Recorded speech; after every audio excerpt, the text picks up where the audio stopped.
Hello, everyone. Hey. Hi. I think it is time. It is time. So, I'm Emma Hugert. I am one of the events coordinators, and I'll be leading the panel. On our panel, this is the Planets in Science Fiction panel.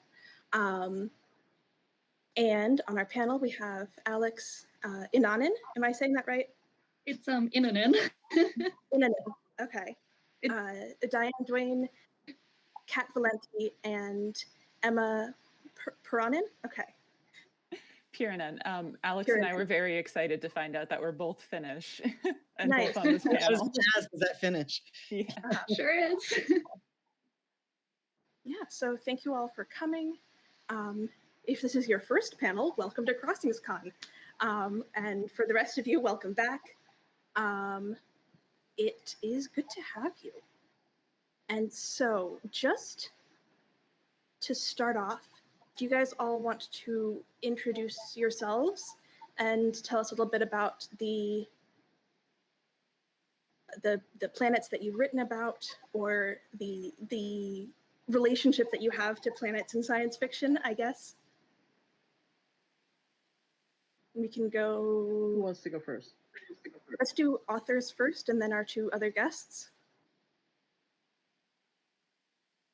Kat, do you want to go? Sure. I'm Catherine Valente. I write both fantasy and science fiction, and both of them for children and adults.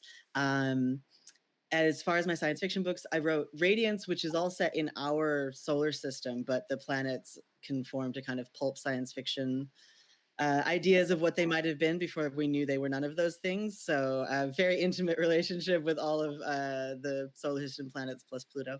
And I also wrote Space Opera, which takes place all over the galaxy. So there's a ton of planets in that.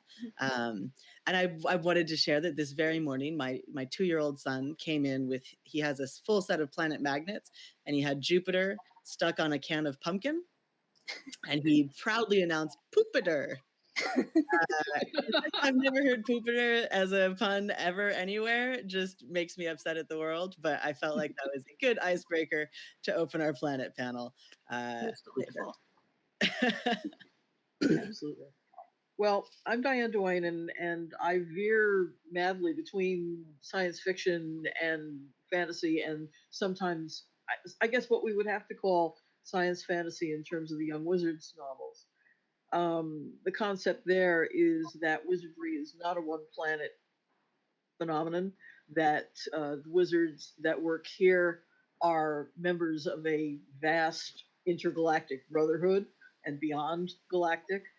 And so there's a lot of trips from here to planets where wizardry takes other forms. The word is that wizardry doesn't stop at atmosphere. So it may get involved with local planetary scenarios. One whole book was spent on Mars, or mostly on Mars. And the real Mars, not the fantastic one, except sometimes the fantastic one kind of slopped over on the real one in there. Other times, things have gone right out to the edges of the known galaxy and much further over the event horizon, a long way over. And I do work when I'm building those planets to have them be as much by the book as possible. I don't like playing fast and loose with physics. It has a way of snapping back and biting you in various tender portions of your anatomy. That's pretty much it. Planets, God, they're all over the place. And you've done some Star Trek stuff as well, right? I have. The planetary science, depending on what mode you're writing the Star Trek in, you can be as precise about it as possible, or just, kiss it goodbye and say, it has a surface, it has an atmosphere, let's just get on with it, shall we? It depends also on whether you're working with a planet that somebody else has built, in which case I guess it's seen as rude to trash the joint. Or completely take it apart and put it back together again. And that said, I still have feelings with a capital F and many asterisks around it about the destruction of Vulcan. I have to talk to some people about that. ideally with a sword. But no, it's you learn to adjust the level of your scientific accuracy to the level of which part of the Trek universe you're dealing with and who's going to be giving you notes at the other side. Mm-hmm. Yep. Yeah. All right, Alex and Emma. I can go first. We can go alphabetical. By first name, I guess, and last name. Doesn't matter. I'm Alex Innanen. I'm a grad student at York University in Toronto. And I'm part of what's called the Planetary Volatiles Lab. Study the atmospheres, but also ices and those kinds of things on planets. And my personally revolves around Mars and water, vapor, and ice. Nice. I guess I Cool. should say I've done Mass Effect. I did a Mass Effect tie-in novel and Star Wars tie-in work as well. Oh, yes, right. I didn't know that. Very much along with what Diane's talking about are you dealing with a planet somebody else invented, Mhm. or is it one you're throwing out there? Yeah. So many planets in both those universes. So I'm many. Emma Johanna Puranen. I'm the exoplanet person. I'm a PhD student at the University of St. Andrews in Scotland. I'm with the Center for Exoplanet Science. I'm doing sort of a strange interdisciplinary beast of a PhD in which I study exoplanets, which are planets outside our solar system as they appear in science fiction. So I'm very interested in science fiction as a science communication tool, in how authors talk to scientists, how decisions are made on where to be realistic, where to be plausible, where to make things up. And I'm very interested. I do like data science I have this whole database that I'm filling with fictional exoplanets and seeing what characteristics are linked to each other using Bayesian network analysis tools, which I won't get into on this panel. But I'm very interested particularly in how world building, like seriously the most literal kind of world building here when you're writing science fiction and making planets, how world building exoplanets has changed since the discovery of real life exoplanets by observational astronomers, which happened startlingly recently. I think most people are unaware that the first real life exoplanet was only found in the 1990s, just a few decades ago. So I'll tell you a bit of a secret, not really a secret, which is that science fiction authors have been writing about exoplanets for much longer than scientists have been writing about exoplanets. And the other reason that I go to fictional worlds for building my database is that to this point, it's a miracle that we can even detect exoplanets observationally. We know very little about the ones that we found. We found thousands of them. At this point, the number is somewhere over 4,000 and growing all the time. But very often we'll only know, because they're so hard to detect, because they're so dim compared to their stars, we often have to use indirect methods of detection. We'll often only know their mass, their radius, how long their year is, things like that. We're beginning to be able to do population studies. We're beginning to be able to figure out what's in the atmospheres, but there's typically a lot more detail in your fictional worlds. So that's pretty much what I study. That is awesome. I think that is so cool. I love a good interdisciplinary project. And for those of us who are in the Slack community, there's a Slack group for CrossingsCon as well. I think your research survey was actually shared there many months ago. I think shortly after you released it. And I found that recently and was like, oh, hey, look, people actually already know about this and they just don't know it. But maybe are you still collecting data for it? Oh yeah, absolutely. I am soon to be a second year, so I still have a ways to go. But Okay. I can definitely. So maybe we can share the link and folks can submit a bit about the fictional planets that they know about. Yeah, I can definitely take this opportunity to plug my crowdsourcing Google Docs survey for fictional exoplanets. So this is because I haven't read every science fiction work in the world. And I would say don't be intimidated by the length of the survey. All the answers are optional. And if you can only tell me the book, the author, the name of the planet, that is still useful to me. I will hunt down the rest. So please, please, please fill it out. Let me go hunt down that link. yeah, at some point you can hunt down the link and you can just you can share it to everybody. And that way we know that everyone can see it. So we have some audience questions and some other questions that I have for you all. And let's start with a question for our authors. This will be some kind of back and forth because I know that you're kind of approaching things from different lenses. But for the authors here, how much research do you do when you're writing about other planets or creating other planets? Do you just and create it like you would any other like secondary world, or do you do research on what planets are like, what outer space is like, things like that, and try to ground it in science? I know, Diane, you said you try to obey the laws of physics as much as you can. But with beyond that, like how do you approach that? For me, at least, it's a matter of it's character driven. If what will normally happen is if a concept has come to me of what a given alien species is going to be like, I build the world to suit. It's a variant of a technique that I was taught a long time ago in psychiatric nursing.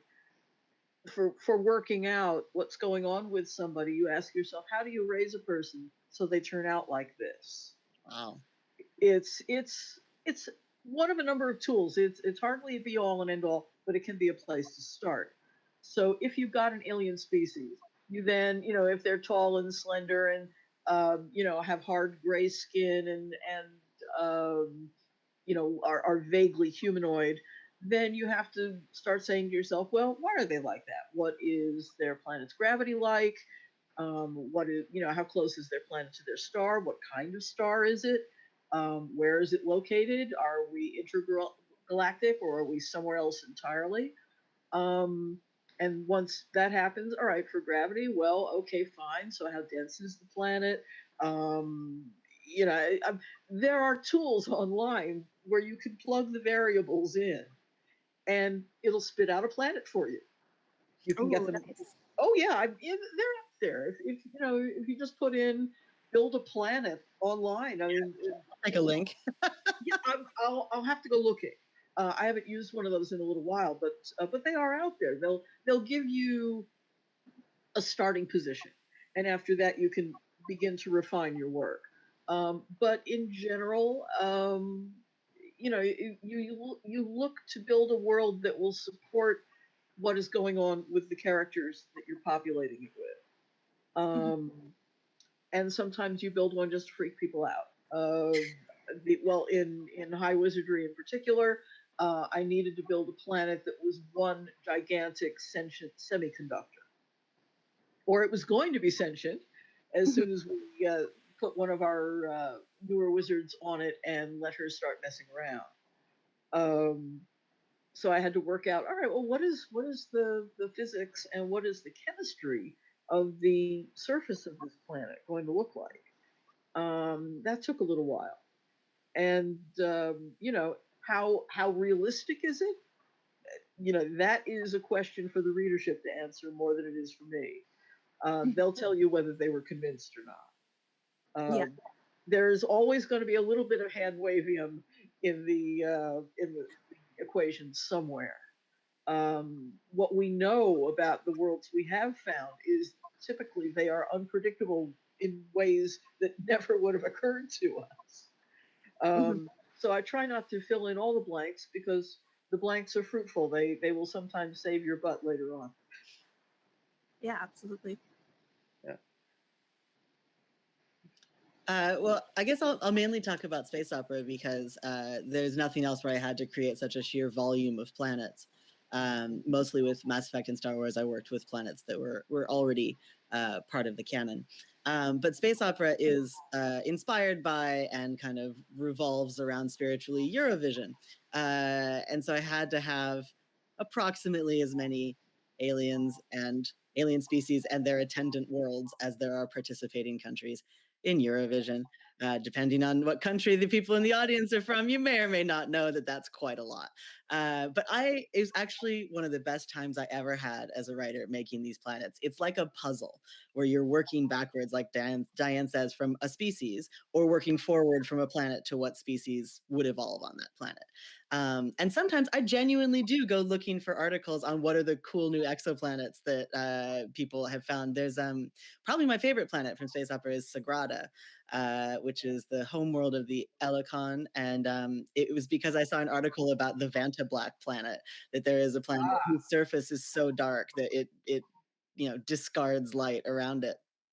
And so the Helicon are very small. They have massive eyes to let in as much light as humanly possible. And it's where the galaxy has dumped all of their state secrets and illegal experiments and anything they wanted to hide, including bodies, for millennia.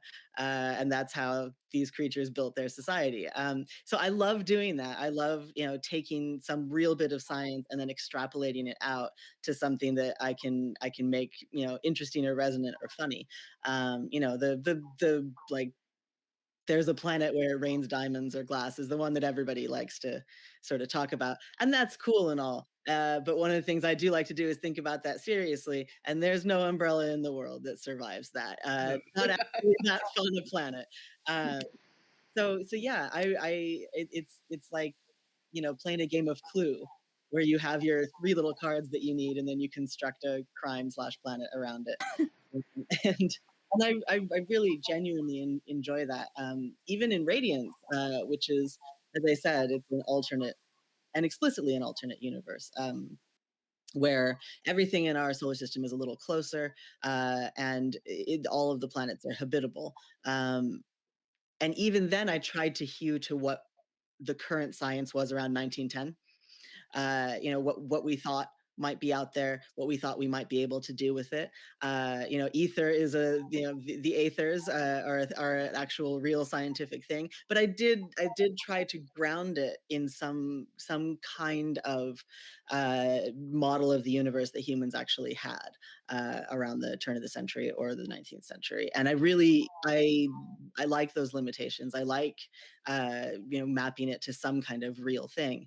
With space opera, it was really important to me, and I'm a lifelong die-hard Trekkie, but it was really important to me that the aliens not be like Star Trek aliens, because I am not limited by prosthetic cost. So they needed to be more than a different forehead, or not different at all, depending on how rushed they were in that particular episode. And so I really kind of made like a list of the sort of broad types of life that I could kind of think of that I wanted to create, and then went down and designed worked backwards or worked forwards to design homeworlds for them. A lot of them are based on the weirder extremophile species on Earth, and extrapolating a world in which they would become a dominant sentient species. All of that is just so much fun. I can't even begin to breathe thinking that I get to do it all over again for the sequel. Like, I love doing that stuff. And it allows me humanities dyed in the wool. My degrees in classics. I like STEM is not my home court, but it allows me to dive into that stuff and get into it in a very hands-on, get your hands dirty way. Nice. Yeah.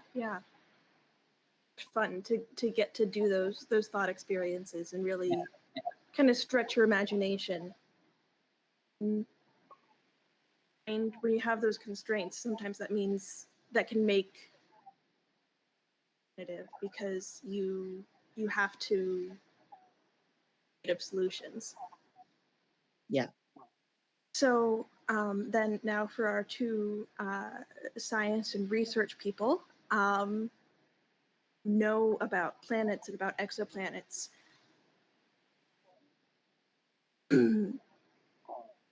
More about Pulling out my notepad. to incorporate. Yep. Listening. Sure. So one of the reasons I look at the change before and after 1995, before and after we found real exoplanets, and I feel like I might have done a bit of a disservice earlier by saying we don't know very much about them. What we have found out about them is already enough to overturn models of how we thought solar systems form and all sorts of things. We've found a lot of these types of planets that are called hot Jupiters because astronomers are really good at creatively naming things.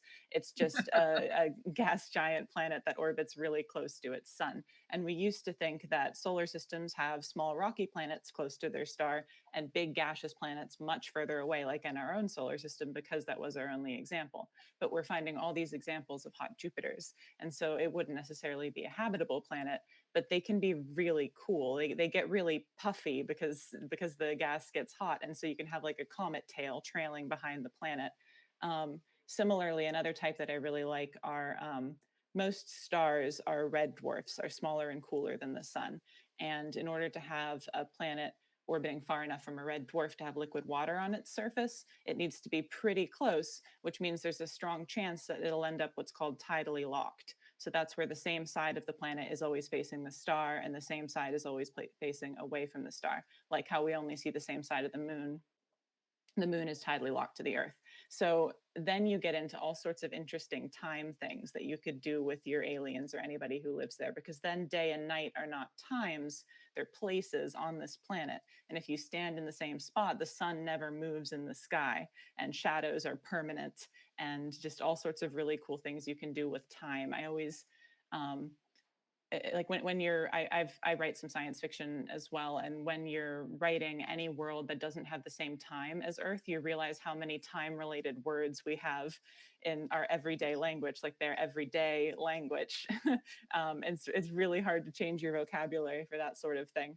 A lot of I have not read all of Young Wizards, but I did read the more exoplanety ones for this panel. So I read High Wizardry and Wizard's Holiday, and like Alalu has the 32-hour day, and that affects Nita's sleeping patterns and everything, and that gets built into the plot. And I just think it's sort of like Emma was saying, it's an opportunity, not a constraint to do funky stuff. And I like playing around with time and length of day. So tidally locked planets are like always on my brain. I actually took this in CrossingsCon to get tied back to linguistics. And I took a class in college on time and space in linguistics, and how even on Earth, people talk about language, or talk about in different ways. In a lot of Western cultures, and is definitely in like the U.S., the modern day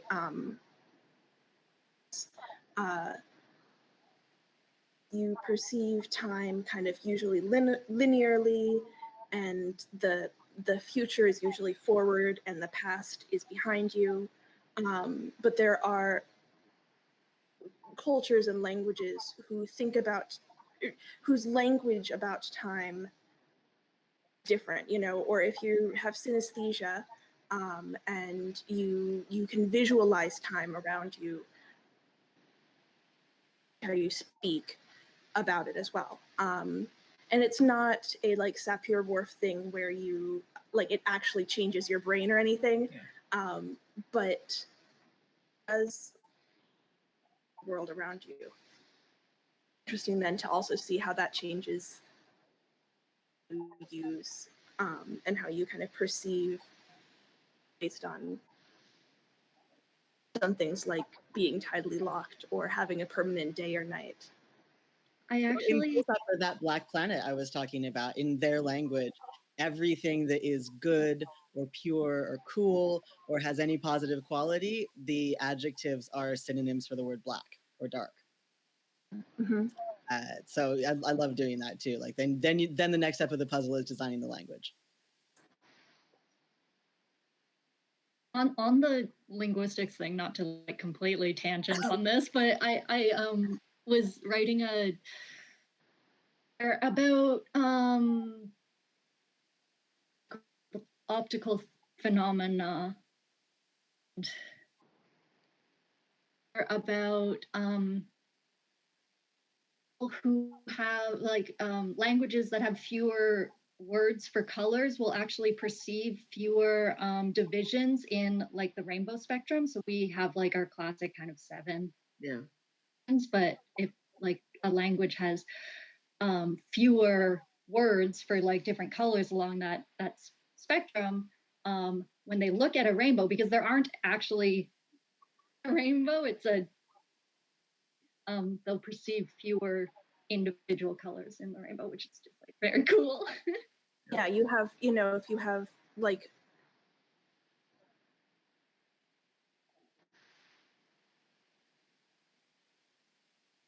I have an example, but I don't want to I've get got it one. wrong. So in ancient Greek, we actually talked about this a little bit last night, and I'll do it fast. Ancient Greek does not have words for colors specifically. It seems like it does because that's how people translate it. But Greek color words, in as much as they have them at all, are not about hue. They're about opacity and translucence.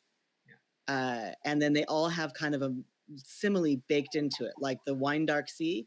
Well, that's oinopoponon, and the word for purple contains that simile. It's kind of hard to explain. It's wildly different than English. But so when we talk about people's, gray-eyed Athena, she may not have had gray eyes at all. She just had strikingly bright eyes. Flashing Flashing eyes. Yeah. Because it's all about the quality of light rather than the hue of the light. Yeah.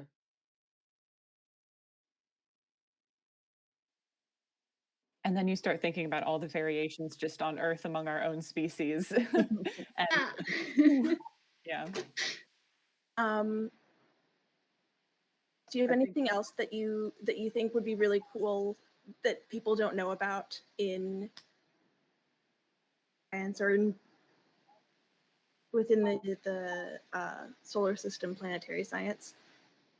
Yeah, actually, Emma previewed some of these questions to us beforehand. Spoilers. But I was thinking about this, and a year or so ago, and we were talking about like planets, and life probably needs liquid water,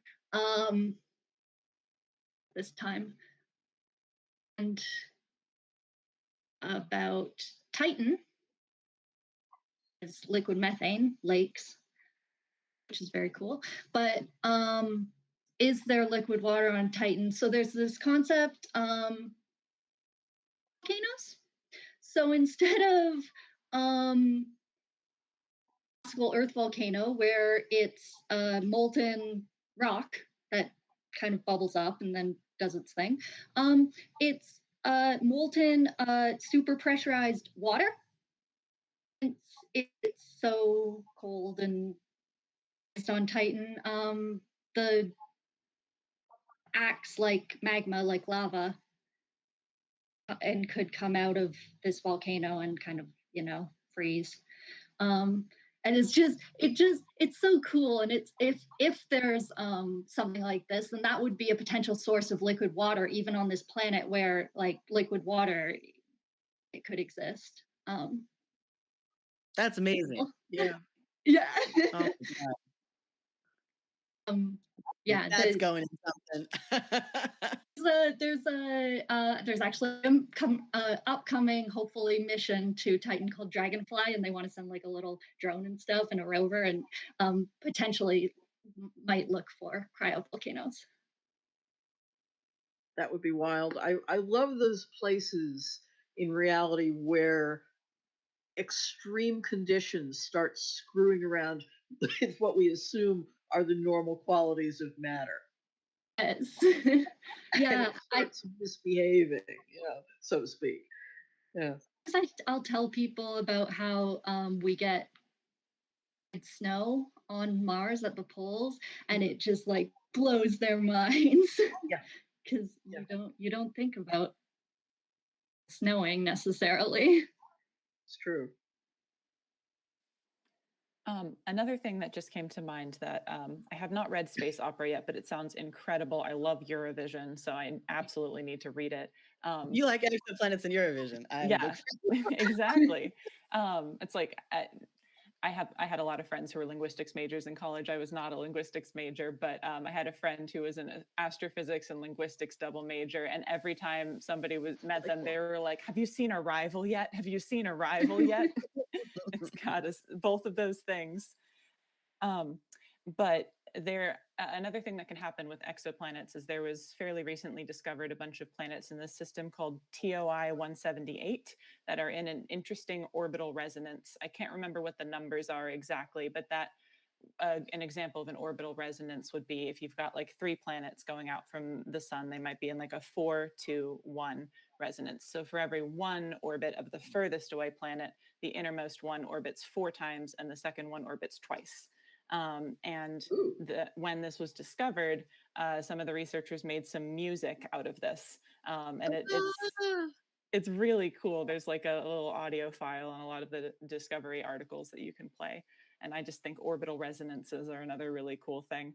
In our own solar system, Jupiter's moons have an orbital resonance as well.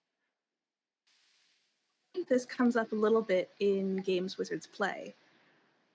Probably it does. It wouldn't surprise me at all. There was so much going on in that book that I really need to reread it sometime and, you know, see what the hell I was doing. It was, you know, the basic concept is they were having, it was a cross between a science fair and a very large and complex game of The Apprentice. And there was quite a lot going on. There is probably a multi-planet version of that, and I shouldn't even think about that right now because it's going to get me started on something else. I mean, there will be a chance to splash out on that a little bit because right now, I'm when I finish the work I'm doing at the moment, which is a work for hire thing. I get to start in on A Day at the Crossings, and what this will turn into is an airport novel with more alien species than you can shake a stick at, and more world gates, you know, landing on more alien planets or being landed on them. I'm actually going to have to do a structural diagram of the world gate connections from the crossings. It's making my head hurt just thinking about it. It's gonna be fun. Excited to read about it though. It's gonna be wild. In what we will desperately hope will be interesting ways. I think possibly the most interesting piece of data about this project to come on at the moment is that it's not going to be written in the timeline of the present main line of novels. It's going to be written like I'll Be Home for Christmas was in 2020, 2021. So we're going to see the older versions of the characters, not the younger ones. That is a piece of data I haven't really shared before, but I'm in the right place for it, so people may as well know. We are going to get from the audience. Well, we're going to be getting to see adult Nita, adult Kit, adult Carmilla. God help me. We have lots and lots of hearts and other. It's going to be interesting. It's going to be very interesting. There will be many questions raised, some of which may actually be answered. You know, hey, listen, you don't spill the whole bag right in front of everybody. You know, you pick out the most interesting bits. But there will be a chance to exercise the planet forming muscles a little bit more during that one. Yeah. So we'll see how that goes. Fantastic. Thank you. I have an audience question. The wildest or weirdest or craziest planet idea with that you're particularly excited about that you think is really just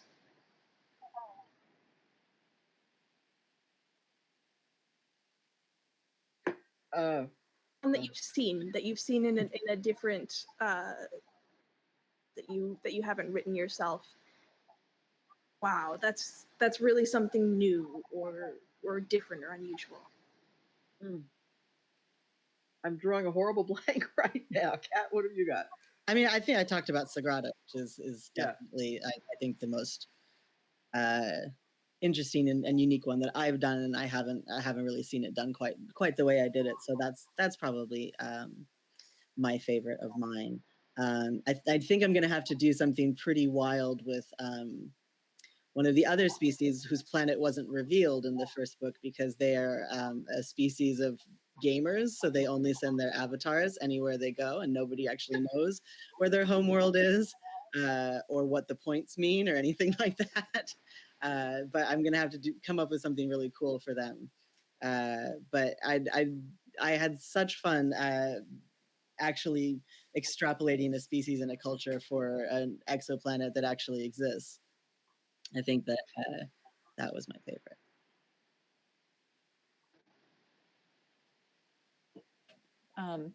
So I have done some sort of hunting to try to look for, so I said there's some weird types of planets that we've found observationally now, like hot Jupiters. So I was trying really hard to find a hot Jupiter from science fiction before they were discovered in real life.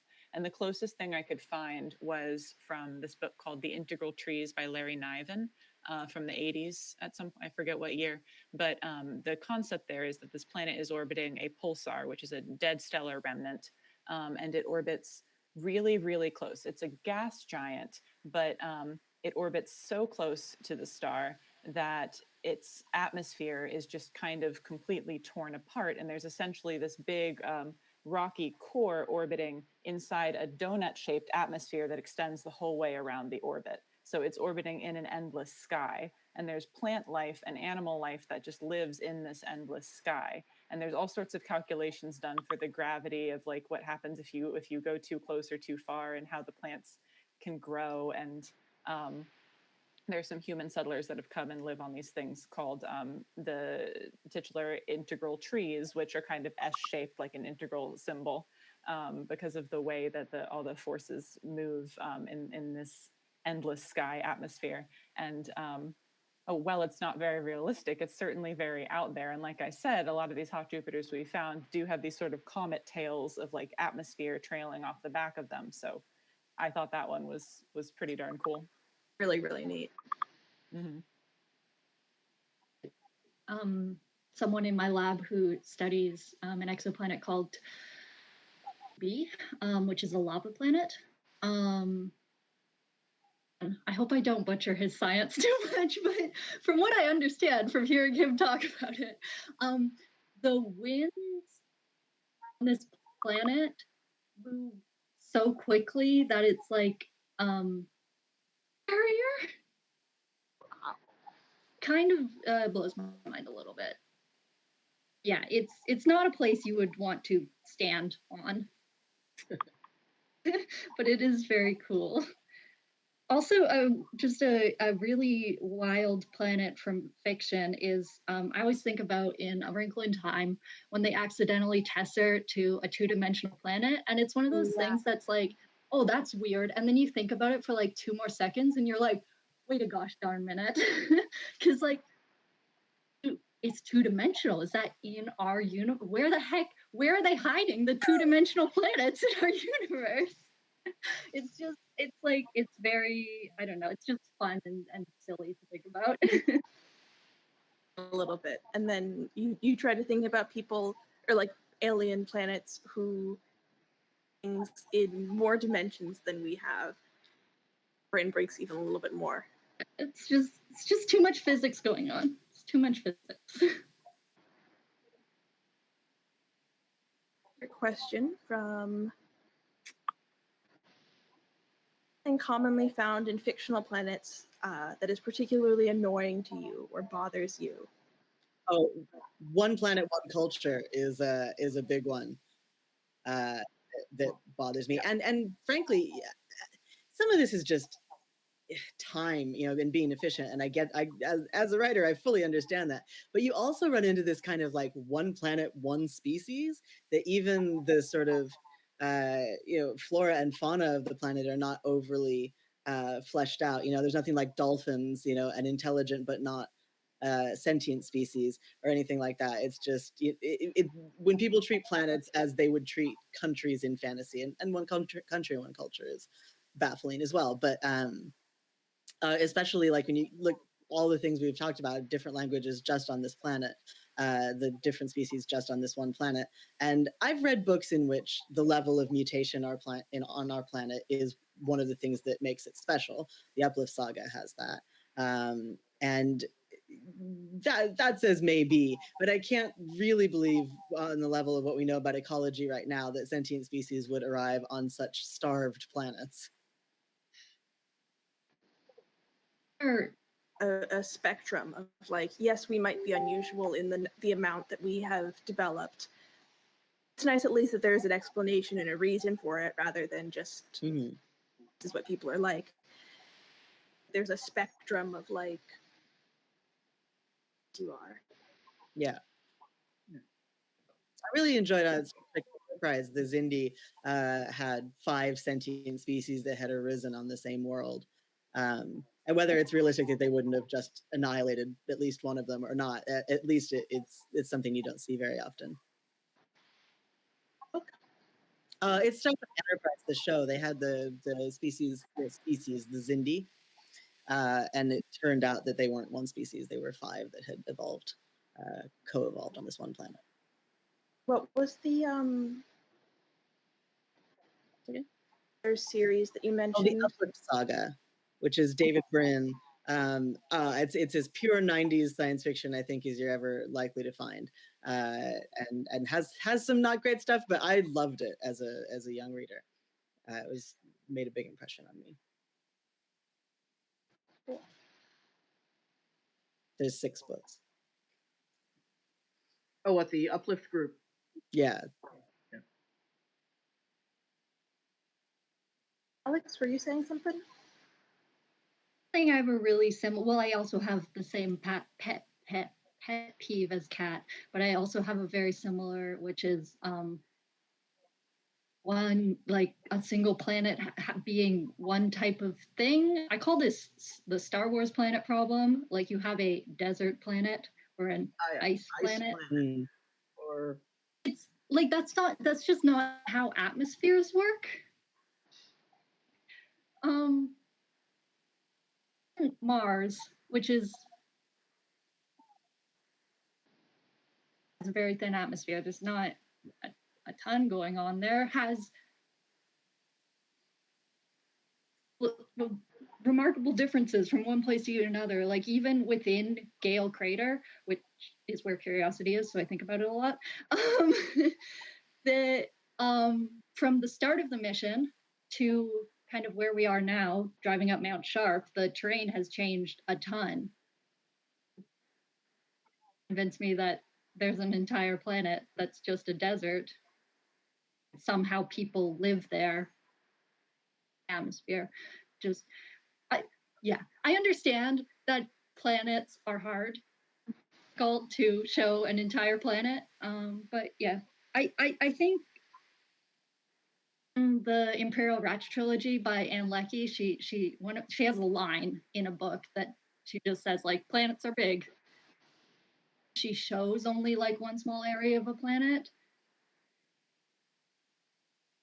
Acknowledges that there are other areas of the planet that we're not seeing, or like other cultures and stuff. Like she does. So, the Ratchai, the colonizers talk about like a single language on a planet, and the main character kind of thinks, oh, the language? Don't usually see planets with a single language. Mm-hmm. Monoliths in general. And I totally agree. You know, all generalizations are always bad. Absolutely. Yeah.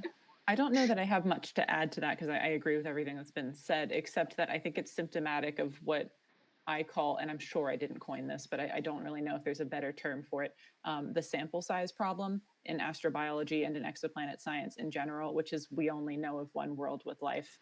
And you can't really draw many conclusions or do good statistics from a sample size of 1.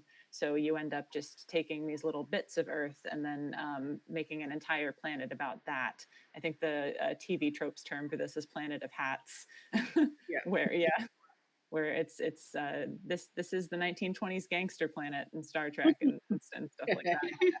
That's a bit of a favorite, I have to admit. Yeah, no, in terms of pet peeves, I don't know. I try to be fairly forgiving. I'm not going to be like, oh, this atmospheric composition makes completely no sense or whatever, or it doesn't make sense that humans should be breathing this, because I know that, you know, science fiction is written by humans for humans, usually about humans, and it's sort of it addresses a lot of the same questions as science, but it addresses the how they affect people questions.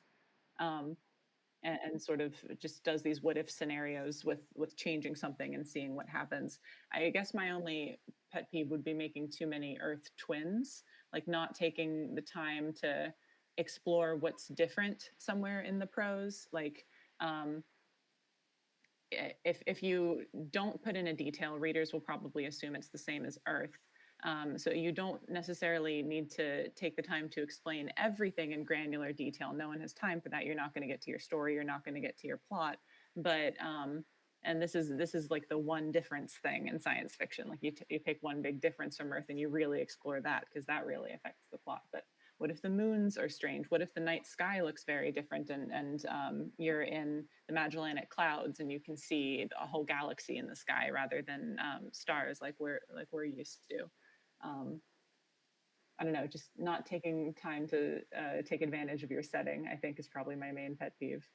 One of the planets in space opera, it has other features that make it very different from Earth and is populated by sentient flowers, but the atmosphere has a very small percentage of aerosolized cocaine. So when humans land on it, it's a real good time. But even little things like that, and that's quite funny. But like thinking about what the composition of an atmosphere is, like how far can you bend it before it's unbreathable to carbon-based life forms as we understand them? You know, that kind of thing. Like it's a wonderful dinner party thought experiment, and it can fuel really unique and creative planets. You just take that one difference you're talking about, but if you take it seriously and extrapolate it out and allow it to inform everything else, then it becomes a lot more than one difference.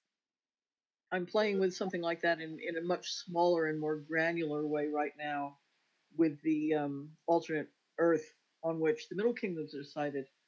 Um, I'm writing a cookbook, and I've learned more from the research I've been doing for that cookbook than I knew about this world for quite a while. I mean, I've been working with this planet on and off for 40 years now, and it's only now that I'm coming up against questions like, okay, they've got chilies. How many of the other Solanaceae are there? I threw the potatoes out on purpose. We can blame Sam Gamgee for that. But you know, you start getting into serious botanical stuff and you know, micro world building, sort of drilling down rather than building out on the big scale. Um, it's been very enlightening and has actually left me kicking myself somewhat that I didn't think about this stuff a lot sooner, because the prose could have been a lot more interesting. But no matter, I'm getting to it now. So there will be a cookbook. I'm learning a lot about food photography. But in particular, I'm learning a lot about the food culture of the several cultures of these realms. And it's proving very enlightening in a small and very fan oven based way. Any small difference when you extrapolate it far enough just impact absolutely everything, which I think is really fascinating. And for me as a pet peeve, not only with science fiction, history things as well, and futuristic stories in general, is when there's some giant change, but then, you know, superheroes have always existed, but otherwise society is exactly the same. And you're like, okay, well, true society the way we do now, because so many other chain reactions would have occurred.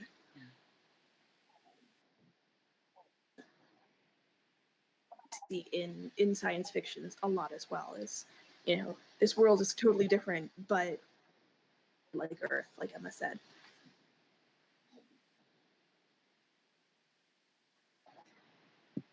And another question from Terry is, are you sometimes afraid that the planet you're creating is not alien enough?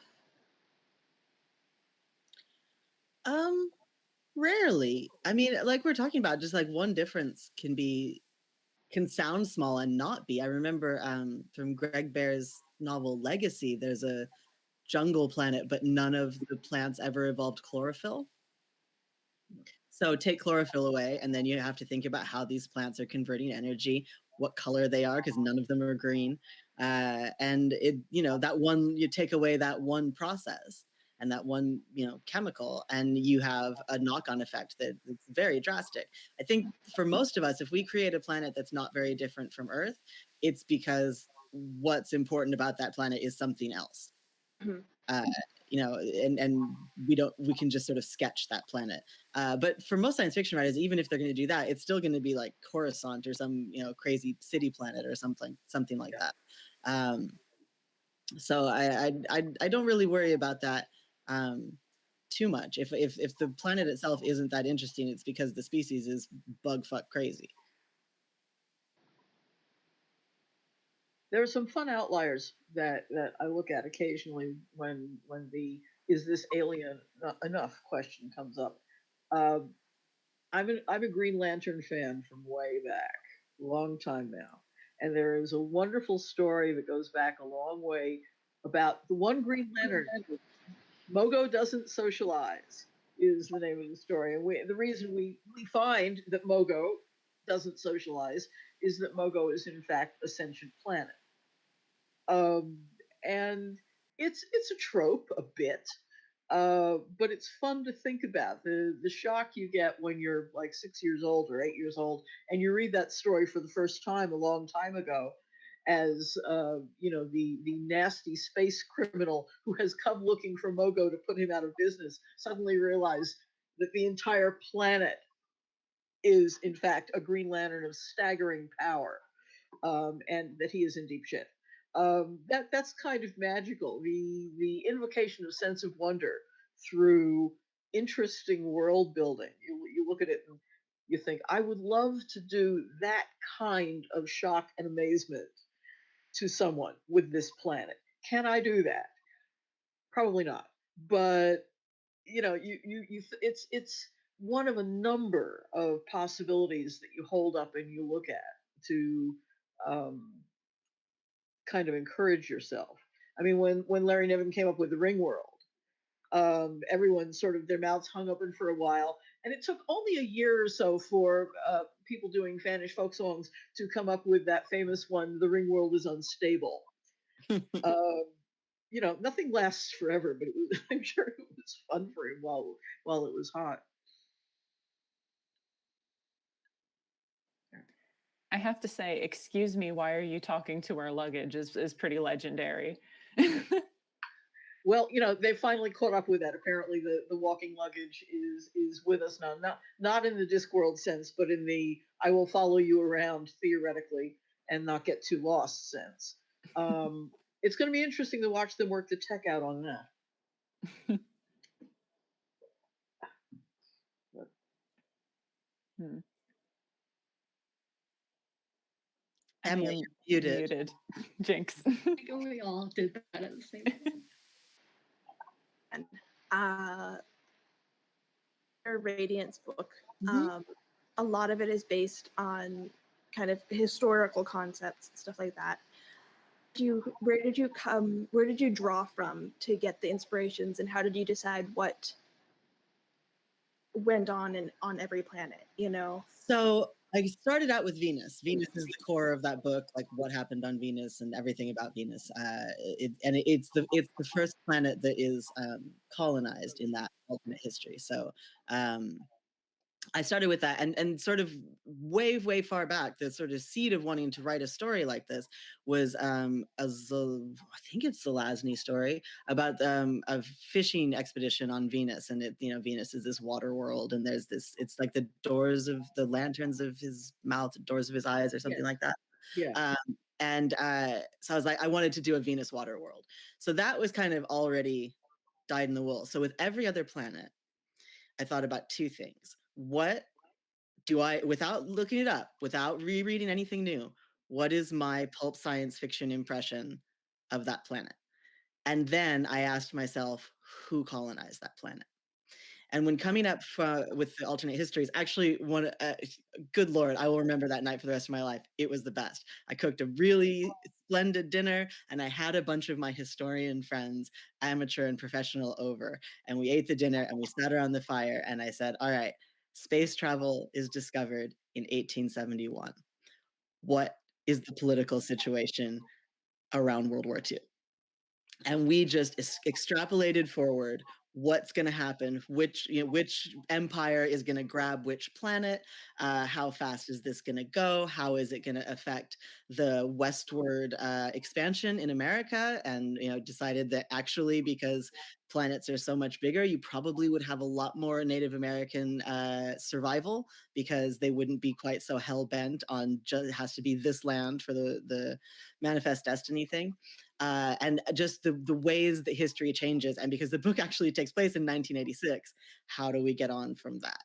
So once I have what's my knee-jerk pulp science fiction impression, and which is the dominant power from the late 19th century that would have been able to get this one, and Pluto is the American one, because if you're talking about the late 19th century, we are not a major power, we are very Johnny come lately, so we're going to get the crap that's left over at the end. And then I started to engineer what the culture of the world was, and then dealing with things like it isn't one world, one colonizing power. So because Venus has this resource that everybody requires, Venus is carved up into representative provinces and districts for everyone, because it is everyone owns it. It was decided early on and stuck to that everyone should have a representative there and land there, because the resource is so precious. So then you have this massive conglomeration of cultures that has developed over the 100 years and change. So it's using my academic background in history, and then the fact that I've been a science fiction fan my whole life. What stuck in my head? What do I remember? So Mars is like this cowboy world, but instead of cows, kangaroos are actually much more adaptable to harsh climates, and their meat is very edible. So it's these vast kangaroo ranches on Mars.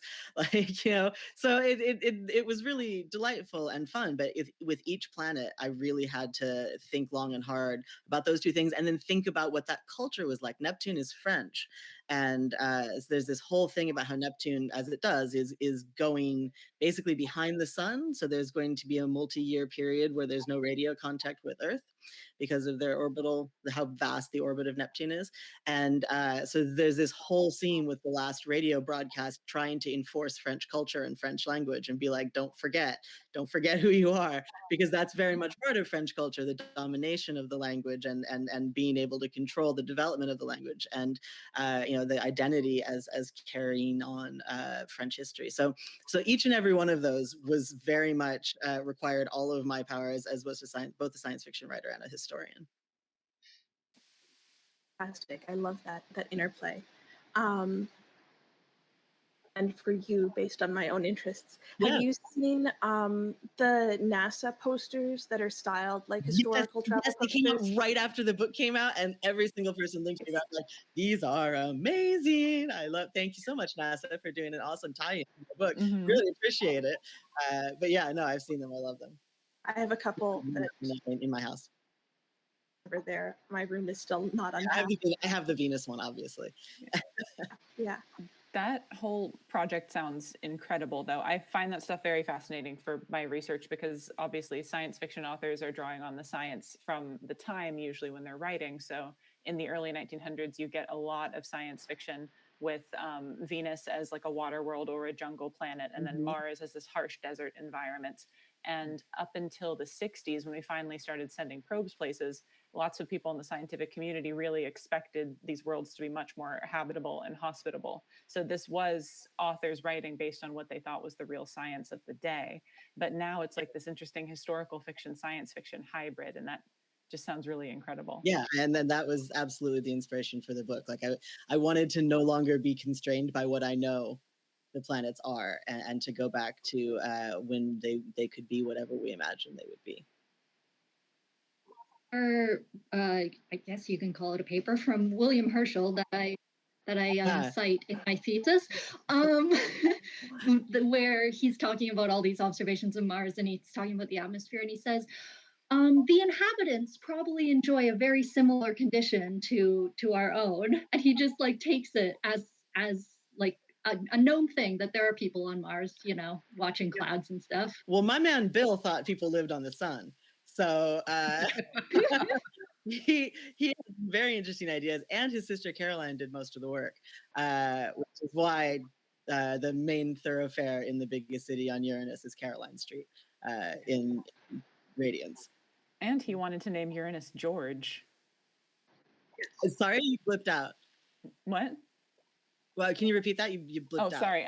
William Herschel, when he discovered Uranus, wanted to name it George after the current king of England.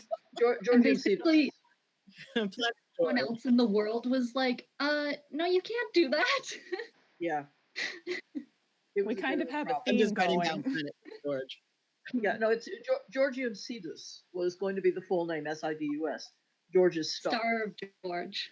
And quite correctly, everybody else said, no, you cannot use that entire planet to suck up to your patron. It does not work. The best part is that no matter what it's called, it's always the butt of the joke. If it had been George. Yeah.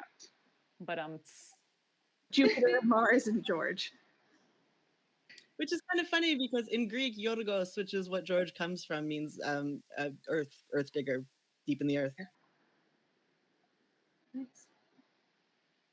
Book that reminded me then, I have not gotten a chance to read Radiance yet, but there's a graphic novel series, Castle in the Stars, that's about space travel in the late 1800s. You had seen, it's pretty recent, but there's, I think one of them's called A Frenchman on Mars. I was wondering if people are interested. I think we are out of time, and to give everyone a break before our next event, I just want to say thank you all so much for coming. This was so cool, and I learned a lot. Other people did too, and have all kinds of new ideas floating in their brains. We are coming towards the end of CrossingsCon, but we have more panels coming up. After this is our folklore, also talking about all of the folklore that people use in their books and where it comes from. Con in person next year in Montreal, and we are very excited to get to be in person again.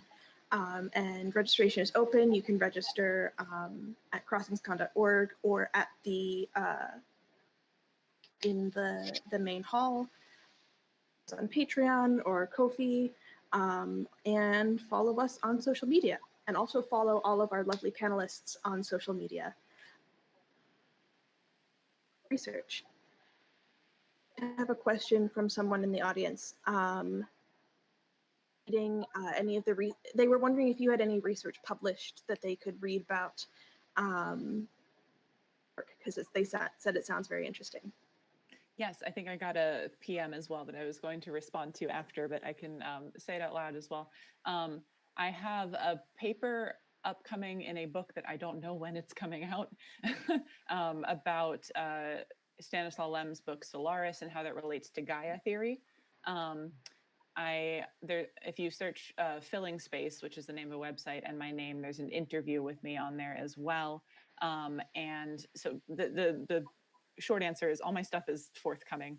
I did a project this past year where I matched scientists in our Center for Exoplanet Science with some of the creative writing students, had them talk about the scientists' research, and then write short SF stories based on the research. And we're making an anthology of that should be coming out soon. So the best way to learn about all these things when they actually come out is to follow me on Twitter. I'm Space Sword 13. So SPACESWORD 13. So I will definitely be putting updates on there. But thank you for having me on the panel and for getting to meet everybody. This was wonderful. Good to meet Thank you all so much for coming. I would love to stay in touch, Emma. Awesome. Me too. Thanks, everybody. Bye, everyone.